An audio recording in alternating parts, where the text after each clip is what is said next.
बिस्मिल्लाहिर्रहमानिर्रहीम, अस्सलाम वालेकुम। मैं हूँ डॉक्टर तौसीफ़ और एज़ यूजुअल मैं अपने जो बताता रहता हूँ आपको होम्योपैथी के बारे में छोटे छोटे टॉपिक को मैं कवर करता आ रहा हूँ, और तो सो दैट कि आप लोगों को थोड़ी सी मदद मिल सके, क्योंकि मेरा तजुर्बा भी अभी माशाल्लाह 23-24 साल का तजुर्बा है प्रैक्टिकल। तो मैंने सोचा है कि इसको शेयर करूँ। लोगों ने मुझे कहा था कि नहीं, आप ये लाजमी करें, क्योंकि जो इतना अर्से में आपने भी सीखा है तो आप शेयर करें। हाँ, जिसमें मतलब मैंने ये की है कि एक तो जो लोगों ने ज़्यादा मुझे बताया है उनके बारे में बात की है। दूसरा मैंने ये किया है कि जो जिनमें वाकई होम्योपैथी ने बड़ा अच्छा काम दिखाया है तो दवाइयों ने, तो वो मैंने वो ज़्यादा इसमें मेरे लेक्चर्स में शामिल हैं चीज़ें, ताकि आप लोग भी इससे फ़ायदा उठा सकें। तो छोटे छोटे टॉपिक्स होते हैं, जिस तरह आप पहले दिनों में करता आए हूँ, हेडेक वगैरह हर चीज़ कवर कर चुका हूँ। तो आज का मेरा टॉपिक है कांच। इसको हम कहते हैं प्रोलैप्स एनी, बट इसको हम नॉर्मल लैंग्वेज में कहते हैं जी कांच निकलना, कांच निकलना। अब कांच निकलना ये ज़्यादातर ये जो प्रॉब्लम है ये बच्चों में होता है।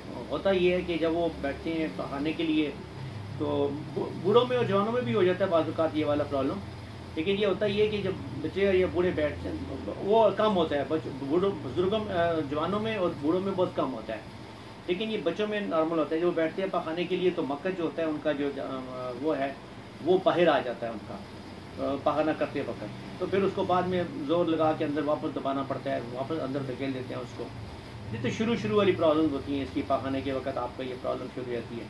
लेकिन ऐसा ऐसा ये वक्त के साथ साथ जो आपका मकद है जहाँ से आपने पखाना करना है, तो वो ऐसा ऐसा वो जगह ढीली होनी शुरू हो जाती है। फिर वो अचानक ही आप ज़ोर से खांसें भी छींकें भी अगर आप, तो बहुत ज़्यादा ज़ोर से लगा के बोलें भी, तो भी वो आपका मकद का जो हिस्सा है ना वो बाहर आ जाता है। तो फिर उसको दबा कर ठीक करना पड़ता है। लेकिन बाद में ऐसे ऐसे इसमें पेन भी स्टार्ट हो जाता है। फिर ये पेनफुल और प्रॉब्लमेटिक बनता जाता है ज़्यादा। इसकी जो बड़ी बड़ी वजूहत हैं उसमें आपने उसकी में सबसे बड़ा पता है पुराना कब्ज़, ये इसकी बड़ी वजह है सबसे बड़ी। और बच्चों में तो खैर अब नहीं हम कह सकते, लेकिन बच्चे नॉर्मली बात है, हम भी नहीं एहतियात करते ज़्यादा, उनकी तरफ तवज्जो नहीं देते। तवज्जो देनी चाहिए कि उन्होंने पखाना किया है नहीं किया, टाइम से गया है नहीं गया, तो उसको चीज़ें वो मत दें कम अज़ कम। जैसे आजकल के वक्त में हमारा बहुत ज़्यादा वो चीज़ हो गई, तो रवाज बनता जा रहा है कि हमने बर्गर खाना है या हमने ये पिज़्ज़ा खाना है, ऐसे खाना है। बेसिकली तो ये मैदा है जो आप खा रहे होते हैं, तो वो मैदा तो लाज़मी बात है आपको कब्ज़ करेगा, खुश कर देगा हर चीज़ को अंदर जाके आपकी आंतों को। तो बेसिकली जो ये जो मैंने आपको बताया कि मतलब पुराना कब्ज़, हाँ इसमें दूसरे और इसका बिल्कुल अपोजिट है पुरानी पेचिश, पुराने साल, पुरानी मतलब पखाने आने, बहुत ज़्यादा पखाने आने, पेट का ख़राब हो जाना भी एक तरफ से वो एंटी है, इसके दूसरी तरफ भी है। बहुत ज़्यादा कब्ज़ भी आपको ये प्रॉब्लम दे सकता है, और बहुत ज़्यादा आपको पखाने लग जाए या आपके पेट ख़राब हो जाए या आपको पेचिश लग जाए बहुत ज़्यादा, तो वो भी ये प्रॉब्लम देता है। उसकी वजह से भी वो आपकी जो मसल्स हैं ना कमज़ोर रहते हैं। और इसमें एक और बड़ी ख़ास बात है कि बच्चों को भी हम कहते हैं कि फ़ौरन मुझे शरबत दो, उसको कब्ज़ हुआ है तो उसको शरबत पिलाओ। वो ऐसा होता है कि आपका जिस्म यूज़ टू हो जाता है। आप ऐसा यूज़ टू हो जाते हैं कि यार नहीं ये ऐसी चीज़ खाओ तो मुझे पखाना आ जाएगा और मैं रिलैक्स हो जाऊँगा। होता ये कि जब वो दवाइयाँ आप ज़्यादा खाना शुरू करते हैं ऐसा तो वो आपके मसल्स को ढीला करते करते वो भी ज़्यादा ढीला कर देती हैं।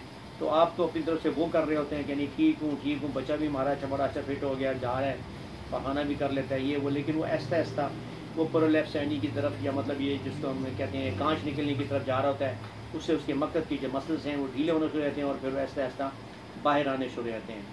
तो ये जनरल कमज़ोरी वगैरह भी शामिल है इसमें, छोटी मोटी, इसमें पेट के कीड़े भी इसमें शामिल हैं, थोड़ा बहुत वो भी काम दिखाते हैं। तो इसलिए इन चीज़ों की तरफ ज़रूर तवज्जो देनी चाहिए कि क्या होता है। अब होम्योपैथी में इसका मैंने काफ़ी देखा है फ़ायदेमंद दवाइयाँ हैं, तो मैं आपसे शेयर करता हूँ। इसमें जो मदर टिंचर है सबसे अच्छा, वो मैंने एक ही जो इस्तेमाल में आया है मेरे सबसे ज़्यादा, वो है पोर्टोफाइलम मदर टिंचर। मतलब क्यू जो है उसके आप 5 मिनट करते दिन में 3 या 4 मरतबा इस्तेमाल कराएँ, उससे फ़ौरी तौर पर फ़र्क पड़ना शुरू हो जाता है इस चीज़ को। लेकिन एहतियाती तदाबीर आपके अपने हाथ में, जो मैंने पहले बताई हैं, वो आपने खुद एहतियात करनी है कि इस तरह अगर कब्ज़ है तो आप दरमियानी चीज़ें खाएँ पिएँ, अपनी खुराक, मतलब खुराक की आदतें अगर ठीक कर लें तो आपके आधे से ज़्यादा मसले वैसे ही हल हो जाते हैं। तो एक तो ये कर लें आप। उसके बाद जो उसकी मदर टिंचर मैंने पोर्टोफाइलम बनाया, उसके बाद आपको मेन मेडिसिन बताता होता हूँ। अब जो मेन मेडिसिन हैं उसके अंदर इसमें इग्निशिया बहुत अच्छे काम करती है। इसमें इग्निशिया है, फेरमफॉस है, और पोर्टोफाइलम है, मर्कौर है, मर्कसॉल भी है, नक्सोमिका बहुत अच्छी दवाई है इसके अंदर जो काम करती है। ये नक्सोमिका भी इसकी एक बड़ी दवाइयों में शामिल है। ये भी आप 30 पोटेंसी में दे सकते हैं। ये सारी दवाइयाँ मैंने आपको नाम देता हूँ, ये सारी इकट्ठी नहीं देनी। इनमें से तो आप अपने सिम्टम को देखते हुए इनमें से जो भी आप समझते हैं बेहतर वो आप दवाई इस्तेमाल कर लें। तो वो इग्निशिया और ये जो फेरोफॉस है, ये पोडोफाइलम है, ये फर्टिपोटेंसी में बहुत अच्छा काम करती हैं। तो आप दे सकते हैं दिन में 4 मरतबा 5 मरतबा भी दे सकते हैं, डिपेंड करता है कि क्या कंडीशन है। इसके बाद मैं बताता होता हूँ आपको कम्बिनेशन के बारे में। कम्बिनेशन जो मेरे इस्तेमाल में आया है, मैं आपको लाजी बात है वही बताऊँगा। उसमें था इग्निशिया, पोडोफाइलम और फेरोफॉस। ये मैंने तीनों दवाइयाँ बनाई हैं 30 पोटेंसी में, पोडोफाइलम, इग्निशिया और फेरोफॉस। ये 30 पोटेंसी में मिला के मैंने इसका कम्बिनेशन बना लें आप। इसके बाद उसके 5 मिनट करते दिन में 3 या 4 मरतबा, keeping in view the condition कि अगर बहुत ज़्यादा है, तो ज़्यादा स्वेयर प्रॉब्लम हो चुकी है कि हर वक्त ही बेचारा वक्त बाहर आ रहे हैं, तो आप उसको 6-7 मरतबा भी दे सकते हैं। आप, मैं आपको बता रहा हूँ 6-7 मरतबा भी इसको आप इस्तेमाल करा सकते हैं। ये बड़ी अच्छी ये कम्बिनेशन है। अगर आप समझते हैं दरमियाना सा है तो फिर आप इसको दिन में 3 मरतबा तो लाजमी इस्तेमाल कराएँ। उसी से भी ऐसा ऐसा बड़ा फ़र्क पड़ जाता है और आप देखेंगे कि इंशाल्लाह ऐसा ऐसा वक्त के साथ साथ ये चीज़ बेहतर हो जाएगी। इसके बाद मैं बताता हूँ बायोकेमी की कौन सी मेडिसिन हैं इसमें। उसके अंदर काली म्योर और कैलकेरिया फ्लोर, ये 2 दवाइयाँ इस्तेमाल होती हैं इसमें। काली म्योर और कैलकेरिया फ्लोर। काली म्योर और कैलकेरिया फ्लोर इसकी आपको रेडीमेड टेबल मिलती हैं, आप बाज़ार से ले सकते हैं। 4 गोलियाँ दिन में 3 से 4 मरतबा बच्चे को। नॉर्मली मैंने आपको जैसे बताया बच्चों को ज़्यादा होता है, बड़ों को हो तो फिर लाज़मी बात है आप उन दवाइयों को ज़्यादा भी इस्तेमाल करा सकते हैं और वो कर, लेकिन बच्चों के लिए आप इनको 2-2, 3-3, 4 गोलियाँ भी दिन में 3-4 मरतबा खिलाएँ। तो ये क्योंकि इस प्रॉब्लम को शुरू में अगर एड्रेस कर लिया जाए, शुरू में इसको कंट्रोल कर लिया जाए, तो आगे जाके आपको ज़्यादा बड़े प्रॉब्लम से आप बच जाते हैं और आप काफ़ी कंफर्टेबल भी रहने लग जाते हैं। तो लाज़मी बात है, प्रॉब्लमेटिक है कि चीज़ें ऐसी हैं, तो इससे बेहतर है एहतियात बंदा ज़्यादा कर ले उस प्रॉब्लम में जाने से।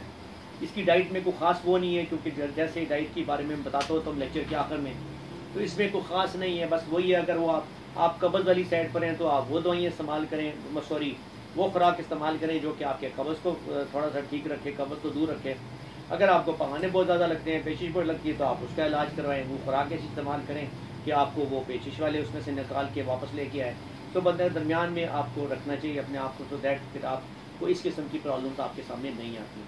तो आप ये था जो आज के बारे में मैंने आपको बताया है, प्रोलैप्स आने के बारे में, कांच निकलना। तो अगर इसके बारे में कोई सवाल हो तो आप मुझसे पूछ सकते हैं। व्हाट्सएप नंबर दिया होता है मेरा, तो आप मुझसे कोई मेडिसिन या कोई चीज़ पूछना चाहते हैं तो आप मुझसे किसी वक्त भी कॉन्टैक्ट मैसेज दे दें, तो मैं आपको उसका जवाब दे दूँगा। तो मुझे अगले लेक्चर के लिए इजाज़त दीजिएगा। अल्लाह हाफ़िज़।